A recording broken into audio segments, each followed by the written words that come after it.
Assalamualaikum warahmatullahi wabarakatuh. Perkenalkan, nama Ibu Eka Komalasari. Ibu mengajar di kelas 10 dan kelas 11 dengan mata pelajaran Sejarah Indonesia dan Sejarah Peminatan. Ibu ucapkan selamat atas penerimaan siswa dan siswi baru SMA 1 Kalijati tahun ajaran 2020 dan 2021. Ibu berharap kalian kedepannya itu menjadi siswa dan siswi yang berprestasi, yang membawa dan mengharumkan sekolah kita SMA 1 Kalijati ke berbagai pihak bidang ataupun yang lainnya. Di sini Ibu akan memberikan sedikit materi mengenai cara belajar efektif. Cara belajar efektif, setiap manusia memiliki kewajiban untuk belajar. Sejak dari lahir, kita diwajibkan untuk belajar. Belajar untuk makan, belajar untuk berjalan, berbicara, hingga kita dewasa kita belajar di sekolah dan juga di lingkungan sekitar. Pembelajaran yang diterima oleh kita dari lingkungan sekolah itu bisa belajar menghitung, membaca, menulis, bernyanyi, dan lain sebagainya. Kemudian ada juga beberapa manusia yang menyatakan bahwa belajar itu dianggap tidak menyenangkan. Anggapan ini justru akan membuat kegiatan belajar menjadi tidak menyenangkan dan kurang efektif.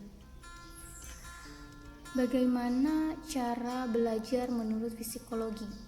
Nah, Ibu akan menjelaskan beberapa poin yang disampaikan oleh artikel yang ditulis oleh Hana Marsita, menyatakan bahwa belajar itu dimanapun kita suka.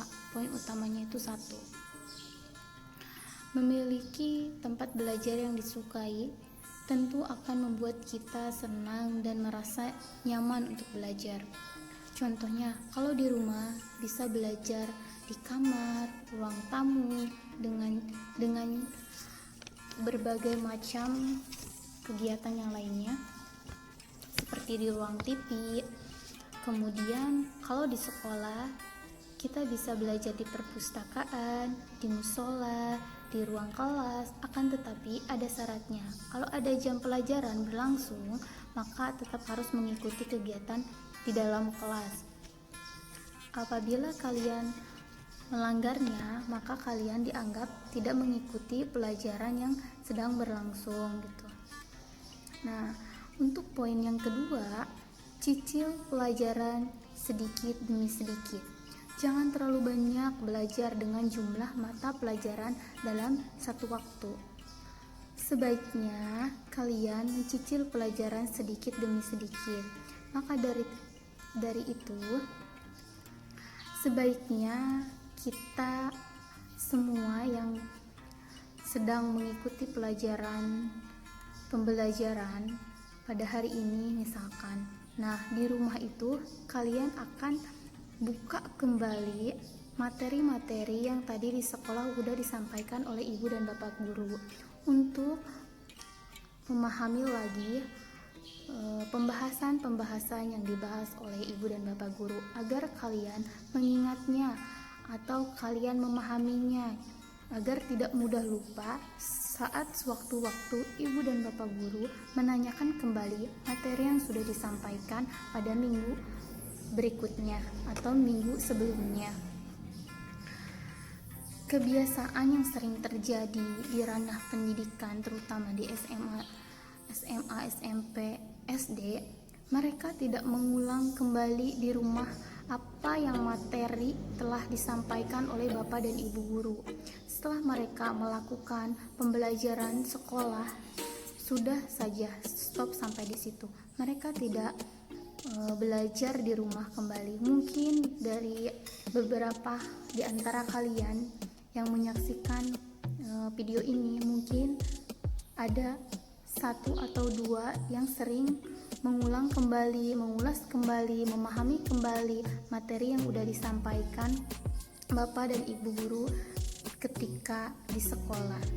Tapi Ibu yakin kebanyakannya itu pasti tidak membuka kembali materi yang telah disampaikan Ibu dan Bapak guru di sekolah. Nah, jangan sampai ada suatu kejadian yang sudah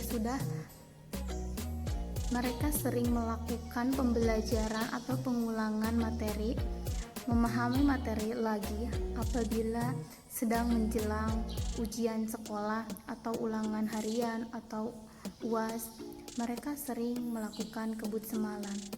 Memang pembelajaran kebut semalam mudah untuk dipahami, akan tetapi mudah juga untuk dilupakan, karena intinya itu pembelajarannya itu menghafal, bukan memahami. Mungkin saja pas ketika lagi melakukan ujian, siswa-siswi tersebut bisa menjawab apa yang ditanyakan oleh soal, tapi pas beberapa minggu dan beberapa bulan kemudian ketika ditanyakan kembali oleh ibu dan bapak gurunya, akan mengalami lupa untuk menjawab yang kalian jawab ketika ulangan tersebut. Saya harapkan untuk peserta didik baru ini atau siswa-siswi baru SMA 1 Kalijati, rubah pola pikir seperti itu, tapi menjadi yang lebih baik lagi.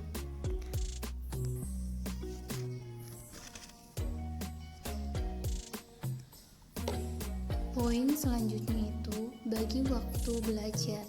Sebaiknya membuat jadwal belajar dan target untuk menentukan kapan kalian harus bisa menguasai pelajaran tersebut. Dengan begitu, kegiatan belajar kalian akan menjadi lebih struktur dan rapi.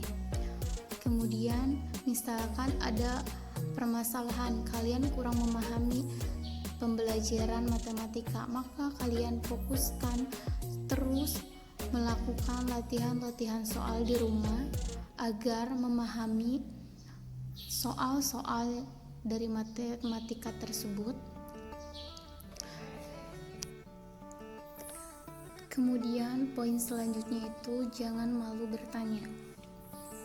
Apabila kalian sedang belajar di ruang kelas, ketika seorang guru atau ibu bapak guru menerangkan materi yang dipaparkan oleh mereka, kemudian kalian tidak memahaminya, nah di situ kalian jangan hanya diam saja, tapi kalian aktif untuk bertanya di bagian mana yang kalian tidak pahami mengenai materi tersebut.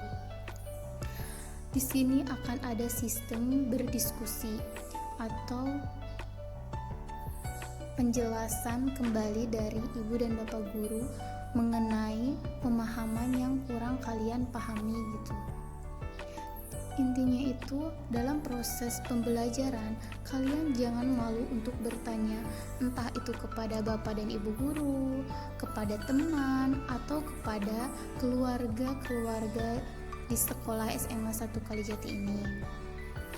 Kemudian poin selanjutnya itu memanfaatkan fasilitas yang ada di SMA 1 Kalijati ini, seperti fasilitas buku paket, buku LKS, internet, atau yang lainnya. Jadi kalian itu bukan terpacu kepada apa yang telah diberikan ibu dan bapak guru, materi apa saja yang udah disampaikan, tapi kalian juga giat untuk melakukan pembelajaran baru untuk kalian pelajari.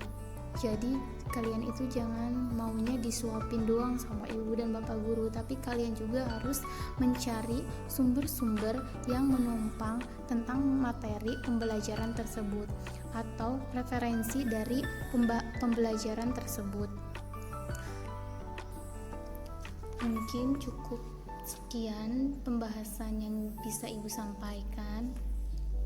Ibu harap secepatnya kita bisa bertemu di ruang kelas bertatap langsung gitu ya. Maafkan jika ada salah-salah kata atau perbuatan yang terima kasih atas perhatiannya. Mohon maaf bila ada kata-kata yang kurang jelas atau yang terbata-bata. Assalamualaikum warahmatullahi wabarakatuh.